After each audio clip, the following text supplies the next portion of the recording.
Hello, नमस्कार बच्चों। एक क्लास अपन ने गुडविल की कर ली है। गुडविल की वैल्यूएशन की रिगार्डिंग कर ली थी और उसमें अपन ने क्या निकाल कैलकुलेट करना सीखा था। अपने एवरेज प्रॉफिट मेथड देख ली थी कि एवरेज प्रॉफिट कैसे निकालते हैं। उसमें दो मेथड सीखी थी, या तो वेटेड एवरेज या सिंपल प्रॉफिट, सिंपल एवरेज वाली प्रॉफिट की मेथड अपन लगा देंगे। अगर ट्रेंड दे रखा है, कुछ ट्रेंड है, तो फिर वेटेड एवरेज लगाएंगे, और अगर कोई ट्रेंड नहीं है, कभी इंक्रीज हो रहा है कभी डिक्रीज हो रहा है, तो फिर सिंपल एवरेज निकालेंगे और उसको नंबर ऑफ ईयर जो परचेज वाले दे रखे हैं क्वेश्चन में उससे मल्टीप्लाई कर देंगे, तो एवरेज प्रॉफिट मेथड से अपने का गुडविल निकल के आ जाएगी। अब आगे बढ़ाते हैं इस क्लास को और आज देखने वाले हैं सुपर प्रॉफिट मेथड। आज जो है नई क्लास शुरू करेंगे और नया टॉपिक शुरू करेंगे। नए टॉपिक में जो कंसिडर करने वाले हैं वो आएगा सुपर प्रॉफिट मेथड, अपन कंसिडर करने वाले हैं। तो आज शुरू करते हैं super profit method. Super profit method क्या है? ये भी गुडविल कैलकुलेशन करने की ही एक मेथड है। तीन मेथड देखी थी अपन ने, एक तो average profit method, super profit method और कैपिटलाइजेशन मेथड। अब सबसे पहले सुपर प्रॉफिट के डेफिनेशंस देख लेते हैं। सुपर प्रॉफिट क्या होता है? एक सिंपल वर्ड में बता देता हूँ। सुपर का मतलब होता है जो नॉर्मल से ऊपर होता है वही सुपर होता है। क्या होता है? नॉर्मल से जो ऊपर है वो सुपर है, नॉर्मल से ऊपर वाला। नॉर्मल से जो भी ऊपर है वो सुपर होता है। ये अपनी लेमन लैंग्वेज में इसको आराम से समझते हैं और यही इसके एक्चुअल डेफिनेशंस भी हैं। जो नॉर्मल से ऊपर है वही सुपर है। अब सुपर प्रॉफिट मेथड पे जाने से पहले कुछ टर्म्स को अपन देख लेते हैं। हालांकि ये टर्म्स इसी मेथड में ही आएंगी, लेकिन इसको अपन पहले समझते हैं, फिर बाद में फॉर्मूला देखेंगे। सुपर प्रॉफिट मेथड का फॉर्मूला बाद में कैलकुलेट करने वाले हैं। इसमें एक तो देखने वाले हैं अपन नॉर्मल प्रॉफिट। ये नॉर्मल प्रॉफिट होता है क्या? जैसे अपन ने बात करी ना, नॉर्मल प्रॉफिट से ऊपर जो होता है वो सुपर प्रॉफिट होता है। तो एक तो नॉर्मल प्रॉफिट क्या है। दूसरा देखेंगे कि कैपिटल एम्प्लॉयड क्या है। ये सीई का मतलब होता है कैपिटल एम्प्लॉयड। आगे से मैं इसको सीई लिख के चलूंगा, आप समझ जाइएगा कैपिटल एम्प्लॉयड की बातें हो रही है। तो कैपिटल एम्प्लॉयड क्या है और नॉर्मल प्रॉफिट क्या है, फिलहाल दो देखेंगे, फिर उसके बाद में जो भी जरूरत होगी फॉर्मूले के थ्रू देख लेंगे। देखिए नॉर्मल प्रॉफिट क्या होता है। एक क्या होती है, एक इंडस्ट्री होती है। एक क्या होती है? इंडस्ट्री होती है। अब आपको पता है एक बहुत सारा इंडस्ट्रियल एरिया होता है, इंडस्ट्री होती है, एक मार्केट होता है पूरा। उसमें क्या होता है, एक ही टाइप के बहुत सारे बिजनेसमैन होते हैं, एक ही टाइप के, जो एक ही चीज़ पे बिजनेस कर रहे होते हैं, किसी एक ही पर्टिकुलर थिंग्स पे बिजनेस कर रहे होते हैं। बहुत सारे बिजनेसमैन होते हैं। अब उसमें से कुछ ऐसे होते हैं जो नए हैं, कुछ ऐसे हैं जो पुराने हैं। इसको आराम से समझ लीजिए। नॉर्मल प्रॉफिट और सुपर प्रॉफिट का कंसेप्ट यहीं से समझ में आ जाएगा, और गुडविल क्या होती है वो भी अच्छे से समझ में आ जाएगी, और अच्छे तरीके से आपको समझ में आ जाएगी। हालांकि लास्ट क्लास में इसको बहुत अच्छे से कवर किया है। अब इनमें से कुछ क्या हैं, कुछ न्यू हैं, कुछ ओल्ड हैं, कुछ न्यू हैं, कुछ ओल्ड है। जो न्यू हैं उनकी अच्छी रेपुटेशन, सॉरी जो ओल्ड हैं उनकी अच्छी रेपुटेशन है। जो नई नई मार्केट में उतरे हैं उनकी अभी नीचे रेपुटेशन नहीं है। तो क्या करती है इंडस्ट्री, इन सबका एक सर्वे करती है, इन सबका एक सर्वे करती है और देखती है जो ओल्ड होंगे वो तो देखती है कि ओल्ड होंगे वो तो अच्छा मुनाफा कमा रहे होंगे। क्यों? उनको तो अभी बिजनेस सेट किए हुए अच्छा टाइम हो गया है। तो अगर मान लीजिए 100 रुपये की चीज़ के लिए 120 भी चार्ज कर रहे हैं, तो कस्टमर उनको देने के लिए तैयार है, क्योंकि कस्टमर का उनका भरोसा है, कस्टमर बेस उनका बना हुआ है, भरोसा है कस्टमर्स का। तो वो उनको 120 भी दे देंगे। तो ये मतलब 20 रुपीज़ एक्स्ट्रा प्रॉफिट भी कमा रहे होंगे, तो कोई दिक्कत नहीं है। तो ओल्ड तो क्या होंगे, अच्छा प्रॉफिट कमा रहे होंगे, लेकिन एक न्यू कैटेगरी वाले होंगे वो इतना प्रॉफिट नहीं कमा रहे होंगे। वो जो है एक लोवेस्ट प्राइस जिस पे भी कि वो मार्केट में टिके रह सकते हैं, उस पर वो मार्केट में अपने प्रोडक्ट को सेल कर रहे होंगे या अपनी सर्विस रेंडर कर रहे होंगे। तो इंडस्ट्री क्या करती है, इन सब का सर्वे करवाती है, इन सभी बिजनेस का, है ना। एक कैटेगरी, ये सारे एक ही कैटेगरी के बिजनेस हैं, इनका सबका क्या करवाती है, सर्वे करवाती है। सर्वे करवा के ये देखती है कि एक, अगर अपन नॉर्मल नज़र से देखें, एक नॉर्मल रेट से देखें कि ये प्रॉफिट कितना कमा रहे हैं, नॉर्मल प्रॉफिट कितना, नॉर्मल से नॉर्मल इस बिजनेस में कितना प्रॉफिट है। जो अच्छे रेपुटेटेड बिजनेस हैं, जिनकी अच्छी रेपुटेशन हैं, पुराने हैं, एस्टेब्लिश हैं ढंग से, वो तो अच्छा प्रॉफिट कमा रहे होंगे। लेकिन अगर एक मान लो नया बिजनेस मैन आता है, नया बिजनेसमैन आता है और यहाँ पे अगर अपना बिजनेस लगाता है, तो इंडस्ट्री एक सर्वे करवाती है कि नॉर्मल वो कितना प्रॉफिट कमाएगा यहाँ से। तो वो जो नॉर्मल सर्वे करवाती है, एक नॉर्मल प्रॉफिट की रेट डिटरमाइन कर लेते हैं वो लोग, कि यहाँ पे अगर कोई भी एक नया बिजनेसमैन आके भी बिजनेस लगाएगा, तो एटलीस्ट नॉर्मली वो 10% 12% बिजनेस तो, सॉरी प्रॉफिट तो कमा ही लेगा। तो ये जो 10% 12% है ना, ये नॉर्मल रेट है प्रॉफिट की। ये क्या है, नॉर्मल रेट है, मतलब ये तो कोई भी कमा लेगा, ये वाली रेट है, कोई भी कमा लेगा। तो ये नॉर्मल रेट इंडस्ट्री सर्वे करती है, इन सब का एवरेज उठाती है और वहाँ से एक देखती है कि लोग नॉर्मली कितना प्रॉफिट कमा रहे हैं, वो एक नॉर्मल रेट फिक्स कर देती है उन सब का एवरेज लेके। तो ये तो हो गया, इस रेट पे जो प्रॉफिट निकल के आएगा वो तो नॉर्मल हो गया। अब कैपिटल एम्प्लॉयड क्या होती है वो देख लेते हैं। कैपिटल एम्प्लॉयड, देखिए कैपिटल एम्प्लॉयड को समझने के लिए अपन बैलेंस शीट समझते हैं। एक ये बैलेंस शीट का फॉर्मेट है अपने पास में।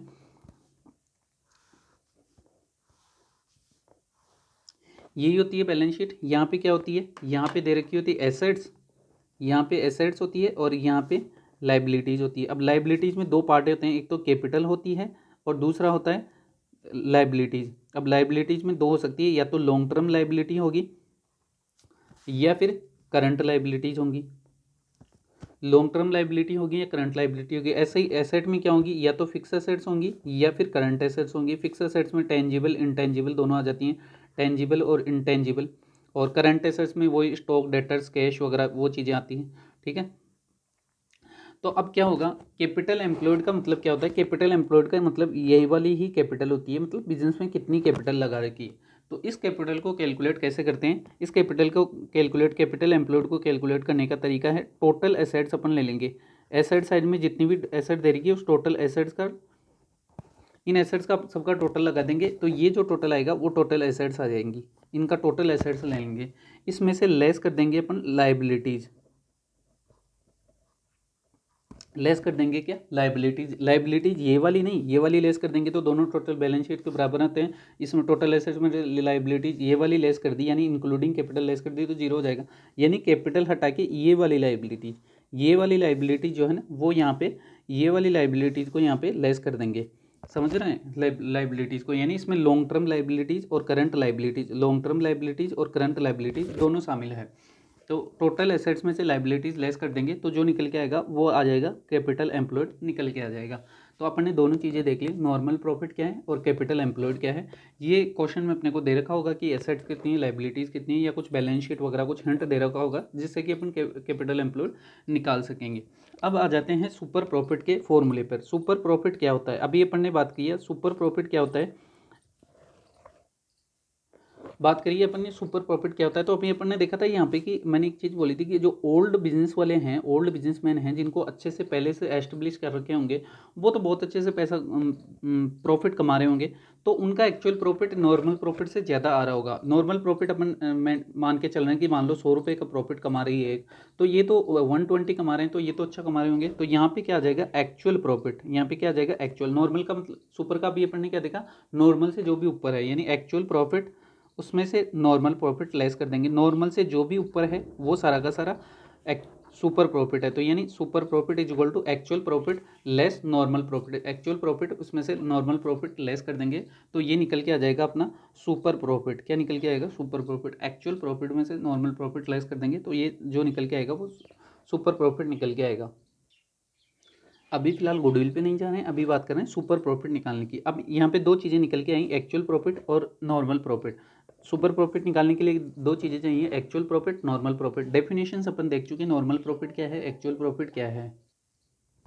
अब एक्चुअल प्रॉफिट देखते हैं, एक्चुअल प्रॉफिट निकालते हैं कैसे हैं। क्या करेंगे, कुछ पास्ट ईयर के प्रॉफिट्स ले लेंगे, पास्ट ईयर के प्रॉफिट्स ले लेंगे और उसको डिवाइड कर देंगे, जितने ईयर्स के लिए लिया है उसको नंबर ऑफ ईयर्स से डिवाइड कर देंगे। यानी सीधी सी बात करूँ तो एवरेज, पिछले पास्ट ईयर के एवरेज मेंटेनेबल प्रॉफिट क्या नहीं लेंगे। एक्चुअल प्रॉफिट का मतलब क्या होगा, एवरेज मेंटेनेबल प्रॉफिट। और ये एवरेज मेंटेनेबल प्रॉफिट का मतलब क्या होता है, कुछ पास्ट ईयर के प्रॉफिट्स को, यानी जो अपन पास्ट ईयर में प्रॉफिट्स कमाए हैं उसका कुछ पास्ट ईयर के प्रॉफिट्स लेंगे और उसको divide by number of year से कर देंगे। यानी सीधी सी बात करूँ, एवरेज प्रॉफिट लेना है। एक्चुअल प्रॉफिट का मतलब होता है average maintainable, maintainable profit, average maintainable profit. ये सुपर सॉरी एक्चुअल प्रॉफिट का मतलब होता है average maintainable profit.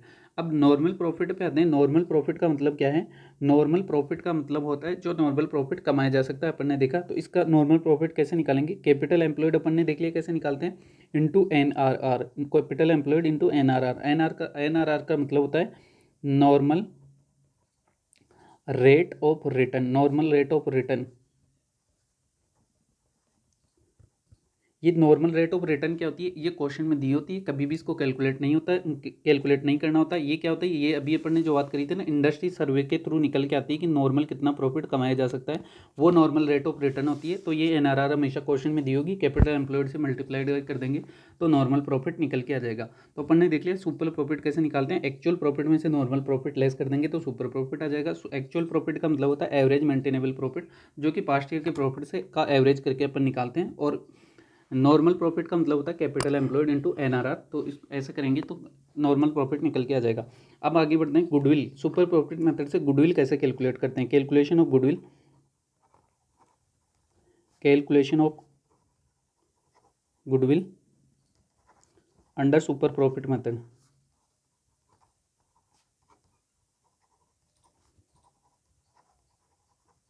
Super profit method में गुडविल की कैलकुलेशन कैसे करने वाले हैं, तो इसमें देखिए दो मेथड्स दे रखी हैं गुडविल की कैलकुलेशन के लिए। एक तो दे रखी है number of year purchase, number of year purchase दे रखी है, और दूसरी दे रखी एन्यूटी, एन्यूटी मेथड दे रखी है। दूसरी कौन सी दे रखी है, एन्यूटी मेथड। क्या है दोनों देख लेते हैं। नंबर ऑफ ईयर परचेज का तो मतलब सीधा सा अपने को पता है, पहले भी देख चुके हैं अपन। एवरेज प्रॉफिट मेथड में क्या कर रहे थे अपन, एवरेज प्रॉफिट को नंबर ऑफ ईयर परचेज से मल्टीप्लाइड कर रहे थे तो गुडविल निकल के आ रही थी। यहाँ पे गुडविल कैसे निकल के आएंगी नंबर ऑफ ईयर परचेज में, यहाँ पे लास्ट मेथड में अपन एवरेज प्रॉफिट को कर रहे थे, यहाँ पे super profit into number of year purchase, super profit into number of year purchase कर देंगे तो गुडविल निकल के आ जाएगी। सुपर प्रॉफिट कैसे निकालते हैं देख लिया है। अब आगे बढ़ते हैं एन्युटी मेथड की तरफ। ये तो एकदम सिंपल मेथड है। एन्युटी मेथड की तरफ बढ़ते हैं। एन्युटी मेथड में क्या होता है, यहाँ क्या होता है, मान लीजिए यहाँ पे दे रखा है कि 5 ईयर नंबर ऑफ परचेज हैं, 5 ईयर नंबर ऑफ परचेज के बेसिस पे गुडविल कैलकुलेट करनी है। तो अपन क्या करेंगे, सुपर प्रॉफिट को सीधा 5 से मल्टीप्लाई कर देंगे। यानी यहाँ पे कोई प्रेजेंट वैल्यू का कोई भी इम्पैक्ट लिया ही नहीं है, प्रेजेंट वैल्यू का कोई भी इम्पैक्ट नहीं लिया है। यानी जो प्रॉफिट अगर आज 10,000 रुपये कमा रहे हैं, क्या फ्यूचर में भी वही 10,000, उस 10,000 की कीमत उतनी ही होगी क्या? क्योंकि फ्यूचर में इन्फ्लेशन बढ़ चुका होगा तो रेटे डाउन हो सकता है, उस 10,000 की कीमत उतनी, आज जो चीज़ 10,000 में आ रही है फ्यूचर में वो चीज़ 10,000 में नहीं आ रही होगी, क्योंकि इन्फ्लेशन बढ़ गया होगा या गिर गया होगा। स्थिर तो कभी होता नहीं है। तो ये क्या होता है, एन्युटी मेथड में क्या है, इसी नंबर ऑफ ईयर परचेज के लिए अपन क्या कर लेते हैं, प्रेजेंट वैल्यू फैक्टर को इंक्लूड करते हैं। प्रेजेंट वैल्यू फैक्टर के थ्रू इंक्लूड करके गुडविल कैलकुलेट करते हैं। इसमें क्या करना है, प्रेजेंट वैल्यू फैक्टर में क्या करना है, सुपर प्रॉफिट लेना है अपने को। सुपर प्रॉफिट ले लिया अपने। अब इसमें वो बोलेगा ना कि नंबर ऑफ ईयर परचेज जितने हैं, तो जिस प्रेजेंट वैल्यू फैक्टर से मल्टीप्लाइड कर देंगे for number of year purchase, present value factor for number of year purchase. तो ये क्या करेंगे अपन, सुपर प्रॉफिट को प्रेजेंट वैल्यू फैक्टर से मल्टीप्लाई कर देंगे। नंबर ऑफ ईयर परचेज जितने भी साल के लिए अपन कैलकुलेट कर रहे हैं गुडविल, नंबर ऑफ परचेज जितना भी देर का है उतने सालों के लिए प्रेजेंट वैल्यू फैक्टर निकालेंगे और उन सबको मल्टीप्लाइड कर देंगे। इसके लिए ये ऐसे समझ में नहीं आएगा, ये एक एग्जाम्पल के थ्रू समझने की कोशिश करते हैं। अब देखिए क्वेश्चन में मान लीजिए अपने को एक एग्जाम्पल है और यहाँ दिया हुआ है कि एक्चुअल प्रॉफिट जो है, एक्चुअल प्रॉफिट मान लीजिए 23,000 है, नॉर्मल प्रॉफिट है वो है 20,000। यानी अपन सुपर प्रॉफिट निकाल सकते हैं 3,000। सुपर प्रॉफिट का मतलब क्या होता है, एक्चुअल माइनस नॉर्मल प्रॉफिट। तो अपन 3,000 रुपये क्या निकाल लेंगे, सुपर प्रॉफिट निकाल लेंगे। अब यहाँ पे दोनों मेथड के थ्रू दे रखा है number of year purchase, goodwill calculation करनी है, नंबर ऑफ ईयर परचेज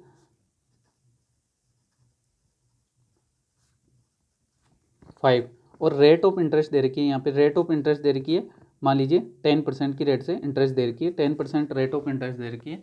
तो यहाँ पे कैलकुलेट करना है अपने को गुडविल। तो सबसे पहले क्या करेंगे अपन, दो मेथड्स हैं, एक तो नंबर ऑफ ईयर परचेज और एक एन्युटी। तो नंबर ऑफ ईयर परचेज में तो क्या करेंगे, जो भी सुपर प्रॉफिट है, सुपर प्रॉफिट अपना निकल के आया है, इसको मल्टीप्लाइड कर देंगे नंबर ऑफ ईयर परचेज से। नंबर ऑफ ईयर परचेज से यानी 3,000 रुपये अपना निकल के आया है सुपर प्रॉफिट, इसके 5 से मल्टीप्लाई करेंगे तो गुडविल की वैल्यू कितनी निकल के आ जाएगी, 15,000। गुडविल की वैल्यू कितनी निकल के आ गई, 15,000। अब यही चीज़ एन्युटी मेथड में करने वाले हैं। यही चीज़ किस में करने वाले हैं, एन्युटी मेथड में। एन्युटी मेथड में क्या करने वाले हैं, इसका प्रेजेंट वैल्यू फैक्टर कैलकुलेट करने वाले हैं। प्रेजेंट वैल्यू फैक्टर के थ्रू अपन निकालने वाले हैं एन्युटी। तो यहाँ पे क्या करेंगे अपन, सुपर प्रॉफिट लिख देंगे। सुपर प्रॉफिट लिखेंगे जैसे एक साल का 3,000, 5 साल के लिए दे रखा ना, दूसरे का 3,000, तीसरे का 3,000, चौथे का 3,000 और पाँचवीं का 3,000, ऐसे ही है प्रॉफिट। अब इसमें दे देंगे present value factor at the rate, interest की रेट दे रखी है 10%। ये प्रेजेंट वैल्यू फैक्टर निकलता कैसे है, आई नो आपने प्रेजेंट वैल्यू फैक्टर का जो टाइम वैल्यू ऑफ मनी है उसके में अच्छे से कर रखा होगा, फिर भी अपन देख लेते हैं कैसे निकलता है। सबसे पहले क्या करना है अपने को, सबसे पहले प्रेजेंट वैल्यू फैक्टर के लिए करना है, जितनी भी रेट दे रखी है उसको 1 से, उस रेट से 1 को डिवाइड कर देंगे। क्या करना है, जैसे मान लीजिए यहाँ पे 10% की रेट दे रखी है, 1 डिवाइडेड 1 डिवाइडेड 1.1 ऐसे करना है। 1 डिवाइडेड 1.1 इक्वल टू दबाएंगे तो निकल के आ जाएगा ये present value factor first year के निकल के आ जाएगा। फर्स्ट ईयर के लिए प्रेजेंट वैल्यू फैक्टर निकल के आएगा। फिर नेक्स्ट दबाएंगे तो आगे और इक्वल टू दबाते जाएंगे तो ये इक्वल टू दबाया तो ये सेकेंड ईयर के लिए present value factor, equal to दबाया थर्ड ईयर के लिए present value factor, equal to दबाया फोर्थ ईयर के लिए और ये फिफ्थ ईयर के लिए। ऐसे करके अपन ने 5 सालों के लिए प्रेजेंट वैल्यू फैक्टर निकाले। तो ये प्रेजेंट वैल्यू फैक्टर की अपन वहाँ पे कैलकुलेशन लिख देंगे। तो वापस से निकालते हैं प्रेजेंट वैल्यू फैक्टर 1 डिवाइडेड 1.1 क्योंकि 1.1 की रेट दे रखी है, रेट दे रखी है ना 10%, तो 1 डिवाइडेड 1.1 नीचे 1 डिवाइडेड 1 प्लस रेट करते हैं, फॉर्मूला भी अभी देख लेंगे। इसको इक्वल टू दबाया तो ये निकल के आया जो फर्स्ट ईयर का निकल के आया 0.909, प्रेजेंट वैल्यू फैक्टर निकल के आया 0.909। दूसरे ईयर के लिए निकल के आया 0.826, इक्वल टू दबाएंगे तो निकल के आएगा। फिर दबाएंगे 0.751, फिर दबाएंगे तो 0.683 और लास्ट में आ जाएगा 0.621। 621 3 डिजिट तक आपको प्रेजेंट वैल्यू फैक्टर निकल लेना है और 3 डिजिट में अपन ने ले लिया प्रेजेंट वैल्यू फैक्टर 10% की रेट से। अब इसको मल्टीप्लाइड कर देंगे, 3000 को इन सब से मल्टीप्लाइड करते जाएंगे और यहाँ पे इसका टोटल लगा लेंगे। तो इनको मल्टीप्लाइड कर लेते हैं। सबसे पहले 3000 को किया 0.909 से किया अपन ने, ये निकल के आया 2727। 0.826 से किया तो निकल के आया 2478। तो अभी मैंने कैलकुलेट कर लिया, इनको सबको मल्टीप्लाइड किया तो ये निकल के आया और उसका टोटल निकल के आ गया 11,370। तो ये 11,370 क्या निकल के आ गई, आपकी गुडविल निकल के आ गई। गुडविल में यहाँ पे क्या किया था अपन ने, गुडविल में देखें सुपर एन्युटी मेथड में क्या किया था अपन ने, सुपर प्रॉफिट को मल्टीप्लाइड किया था प्रेजेंट वैल्यू फैक्टर से। तो अपन ने यहाँ पे भी वही किया, सुपर प्रॉफिट को प्रेजेंट वैल्यू फैक्टर से मल्टीप्लाइड कर लिया और यहाँ पे जो आया इसका टोटल कर दिया। तो अब आप फ़र्क समझ पा रहे होंगे कि जो सिंपल सुपर प्रॉफिट के थ्रू निकालते हैं उसमें गुडविल निकल के आई सेम चीज़ की 15,000 और यहाँ पे निकल के आई 11,370। यानी यहाँ पे जो फ़र्क है ना प्रेजेंट वैल्यू का साफ दिख रहा है। यहाँ पे 5 साल पहले जो पैसा मिला होगा उसकी वैल्यू आज उतनी नहीं रही होगी। ये चीज़ शो करती है कि प्रेजेंट वैल्यू फैक्टर का क्या मतलब है। तो अब अपन ने देख लिया, लेकिन अपने को क्या है ये चीज़ ऐसे नहीं करनी है इतनी, अगर क्योंकि सुपर प्रॉफिट सेम है 5 साल का तो कोई अपने को बार बार नहीं करना है। इसका क्या करेंगे अपन, इन सब का टोटल कर लेंगे, इन सब का टोटल करके एक साथ ही, क्योंकि यहाँ पे तो अमाउंट सेम है तो इन सब का टोटल करके एक साथ ही मल्टीप्लाई कर देंगे 3000 से। तो ये टोटल कैसे करेंगे देख लेते हैं। सबसे पहले करेंगे 1 डिवाइडेड 1.1, इसको 5 बार के लिए इक्वल टू प्रेस करेंगे 1 2 3 4 5, ये 5 बार के लिए प्रेस किया। इसके बाद में GT कर देंगे ग्रैंड टोटल, तो ये निकल के आ गया इन पाँचों का टोटल 3.791 करके। तो यहाँ पे निकल के आ गया 3000 इंटू 3.791। अब इसका टोटल कर लेते हैं, 3000 इंटू 3.791 करके करेंगे तो ये टोटल निकल के आएगा वो 11,373। ये आप देख पा रहे होंगे सेम फिगर निकल के आया है। ये इतना सा जो है एक पर, क्योंकि पॉइंट्स में है, पॉइंट्स में वैल्यू है तो इतना सा थोड़ा बहुत ऊपर नीचे फ़र्क हो सकता है, इसके लिए कोई टेंशन नहीं लेना है। ये कभी भी एग्जैक्ट आंसर नहीं आता है, इसमें कभी भी एग्जैक्ट आंसर तो आता ही नहीं है। पॉइंट्स का है, अगर आप यहाँ पे 3 की जगह 4 ले लोगे तो और आंसर चेंज हो जाएगा, 5 ले लोगे और चेंज हो जाएगा, और 2 लोगे तो और चेंज हो जाएगा। तो इसलिए क्या करना है अपने को, एन्युटी फैक्टर, यानी एन्युटी का मतलब एक साथ जोड़ लेना है और उसको अपन मल्टीप्लाइड कर देंगे सुपर प्रॉफिट से। तो अपन ने देख लिया कि कैसे सुपर प्रॉफिट के थ्रू अपन गुडविल कैलकुलेट करते हैं। सुपर प्रॉफिट में अपन ने 2 मेथड देख ली, या तो simple number of purchase method या एन्युटी मेथड देख ली। एन्युटी में क्या करते हैं, जो भी प्रेजेंट वैल्यू फैक्टर हैं उससे प्रेजेंट रेट ऑफ इंटरेस्ट है, उससे रेट ऑफ इंटरेस्ट से अपन प्रेजेंट वैल्यू फैक्टर निकालते हैं और उसको सुपर प्रॉफिट से मल्टीप्लाइड बाय करते हैं। तो जो निकल के आती है गुडविल, वो एन्युटी के थ्रू गुडविल निकल के आती है, यानी उसका present value, time value of money का उस पर इम्पैक्ट अपन डाल के कैलकुलेट करते हैं। अब एक और मेथड बचती है कैपिटलाइजेशन मेथड, जिसको कि नेक्स्ट क्लास में कवर करने वाले हैं। आज के लिए तो इतना ही। Thank you so much, bye bye.